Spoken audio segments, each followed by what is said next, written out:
నమస్కారం ఫ్రెండ్స్. ప్రపంచంలోనే అత్యంత అందమైన దేశం ఏది అంటే మనకు వెంటనే గుర్తొచ్చే పేర్లలో న్యూజిలాండ్ ఒకటి. అద్భుతమైన ప్రకృతి, ప్రశాంతమైన వాతావరణం, తక్కువ నేరాలు, ఇలా ఎంతో మందికి ఇది ఒక కలల దేశం.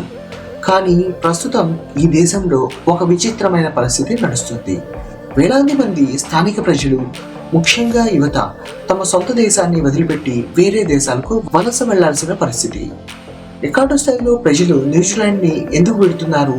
అసలు ఇంత అద్భుతమైన దేశాన్ని ప్రజలు ఎందుకు వదిలేస్తున్నారు? దీని వెనుకున్న అసలు కారణాలు ఏంటి?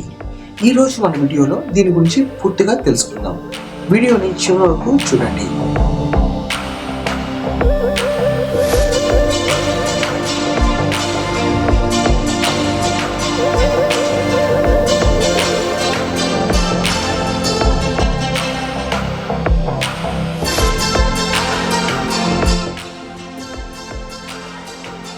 మొదటిది మరియు అతి ముఖ్యమైన కారణం కాస్ట్ ఆఫ్ లివింగ్, అంటే జీవన వ్యయం. న్యూజిలాండ్ చూడటానికి ఎంత బాగుంటుందో అక్కడ బతకడం అంత ఖరీదైనదిగా మారిపోయింది. గత కొన్నేళ్లుగా అక్కడ నిత్యావసర వస్తువుల ధరలు, గ్రాసరీస్, కరెంట్ బిల్లులు విపరీతంగా పెరిగిపోయాయి. దీనికి తోడు అక్కడ నడుస్తున్న హౌసింగ్ క్రైసిస్, ఇళ్ల సమస్య సామాన్యుడి నడుం విరుస్తుంది. ఆక్లాండ్, వెల్లింగ్టన్ వంటి నగరాల్లో ఇళ్ల అద్దెలు ఆకాశాన్ని తాకుతున్నాయి.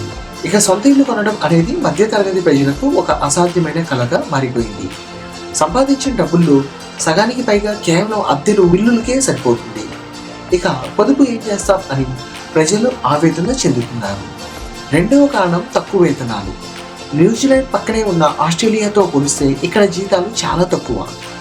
ఒకే అనుభవం ఉన్న వ్యక్తికి ఒకే రకమైన ఉద్యోగానికి న్యూజిలాండ్ కంటే ఆస్ట్రేలియాలో 30 నుండి 40% వరకు జీతం లభిస్తుంది.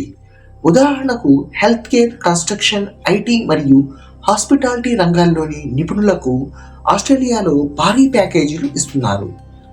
ధరలేమో న్యూజిలాండ్లో ఎక్కువగా ఉన్నాయి, కానీ జీతాలు మాత్రం తక్కువగా ఉన్నాయి. మరి అలాంటప్పుడు ప్రజలు ఎక్కువ డబ్బు సంపాదించుకోవడానికి పక్కనే ఉన్న దేశానికి వెళ్ళడం సహజం కదా.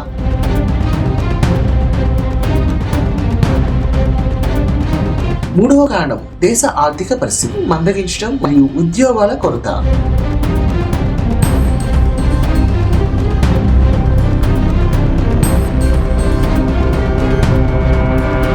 ఇటీవల న్యూజిలాండ్ ఆర్థిక వ్యవస్థ కొన్ని సవాళ్లను ఎదుర్కొంటుంది. ప్రస్తుతం ప్రభుత్వ బడ్జెట్ కోతలు విధించడం వల్ల పబ్లిక్ సెక్టార్ అంటే ప్రభుత్వ రంగంలో చాలా మంది ఉద్యోగాలు కోల్పోయారు.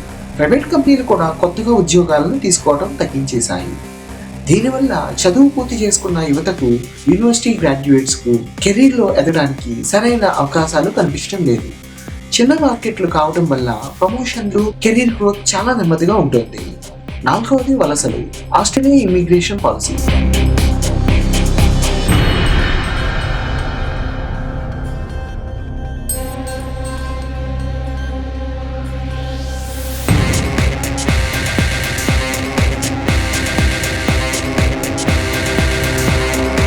న్యూజిలాండ్ ప్రజలు ఆస్ట్రేలియాకి వెళ్ళడానికి ఎలాంటి ప్రత్యేకమైన వీసాలు అవసరం లేదు. కేవలం పాస్పోర్ట్ ఉంటే చాలు. ఆస్ట్రేలియాలో ఎప్పుడైనా దిగి అక్కడ నివసించవచ్చు, ఉద్యోగం చేసుకోవచ్చు.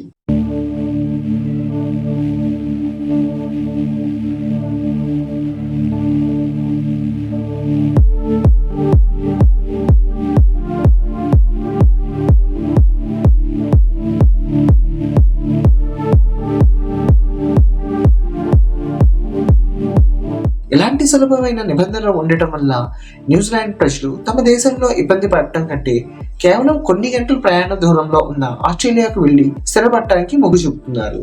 దీన్నే బ్రెయిన్ డ్రైన్ అంటారు. అంటే దేశంలో ప్రతిభావంతులైన యువత, డాక్టర్లు, ఇంజనీర్లు దేశాన్ని వదిలి వెళ్ళిపోవడం. చూసారుగా ఫ్రెండ్స్, కేవలం అందమైన ప్రకృతి మాత్రమే ఉంటే సరిపోదు. బతకడానికి ఆర్థిక స్థిరత్వం, మంచి ఉద్యోగం అంతే ముఖ్యం అని న్యూజిలాండ్ పరిస్థితిని చూస్తే అర్థమవుతుంది. అయితే ప్రభుత్వం మళ్లీ పరిస్థితులను చక్కదిద్దడానికి ప్రయత్నాలు చేస్తుంది. భవిష్యత్తులో ఏం జరగబోతుందో చూడాలి. మరి ఈ విషయంపై మీ అభిప్రాయం ఏంటి? ఒకవేళ మీకు అవకాశం వస్తే మీరు న్యూజిలాండ్ వెళ్తారా లేక ఆస్ట్రేలియానా? కింద కామెంట్ లో చెప్పండి. ఈ వీడియో మీకు నచ్చినట్లయితే లైక్ చేయండి, మీ ఫ్రెండ్స్ కి షేర్ చేయండి. ఇలాంటి మరిన్ని ఇంట్రెస్టింగ్ వీడియోల కోసం మన ఛానల్ ని ఫాలో అవ్వండి. Thank you friends. జై హింద్.